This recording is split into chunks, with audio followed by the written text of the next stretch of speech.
বন্ধুগণ, আমাদের জাতীয় মহাসভার ৫১ অধিবেশন এখন শেষ হতে চলেছে।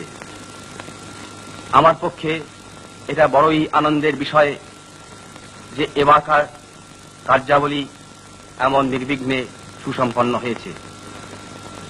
আমি যখন হরিপুরায় রওনা হই তখন অনেকের মনে এরকম আশঙ্কা দেখা দিয়েছিল যে হয়তো হরিপুরায় গত সুরাট কংগ্রেসের পুনরভিনয় হতে পারে, কিন্তু এটা আমাদের পক্ষে বড়ই সুখের কথা যে ভগবানের আশীর্বাদে সেই সমস্ত আশঙ্কা অলীক প্রতিপন্ন হয়েছে। বন্ধুগণ, আর একটা কথা ভেবে আমার মনে আজ আনন্দ দেখা দিচ্ছে।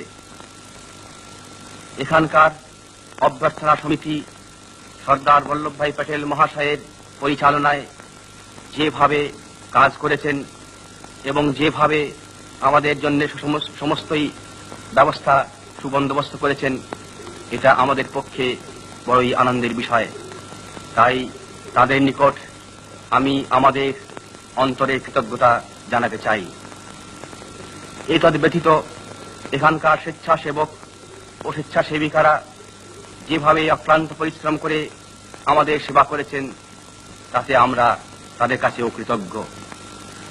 সর্বোপরি এটা আমাদের পক্ষে পরম আনন্দের এবং গৌরবের বিষয় যে মহাত্মা গান্ধী এখানে সশরীরে উপস্থিত থেকে তার আশীর্বাদ ও প্রেরণা আমাদের দিয়েছেন।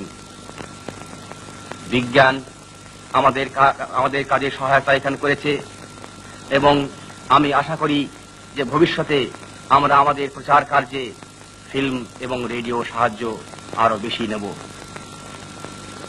সর্বশেষে আমি আপনাদের কাছে আমার অন্তরে নিবেদন জানাতে চাই। সে নিবেদন হচ্ছে এই যে আমাদের জাতির ব্রত এখন উদযাপন হয়নি, আমরা এখনো পরাধীন। এ বিষয়ে কোনো সন্দেহ নেই যে স্বাধীনতার পথে আমরা অনেক দূরে গিয়েছি, কিন্তু তথাপি দুঃখের সঙ্গে এবং লজ্জার সঙ্গে স্বীকার করতেই হবে যে এখনো ভারতবর্ষে পূর্ণ স্বরাজ স্থাপিত হয় নাই। আগামী কয়েক মাস এবং কয়েক বছরের ঘটনার উপরেতে আমাদের জাতির ভবিষ্যৎ অনেকটা নির্ভর করবে। তাই আসুন আমরা বদ্ধপরিকর হয়ে কাজে লেগে যাই। আমাদের পরস্পরের মধ্যে সমস্ত বিবাদ বিসংবাদ আমরা পরিত্যাগ করি। আমরা সকলে এক প্রাণ হয়ে দেশের সেবায় আত্মনিয়োগ করি এবং স্বাধীনতা লাভের জন্য অগ্রণী হয়ে আমরা সামনেই চলি। বন্ধুগণ, আমরা সকলে দাস হয়ে জন্মেছি। আসুন আমরা সংকল্প করি যে আমরা মরবার পূর্বে স্বাধীন হব। বন্দে মাতরম।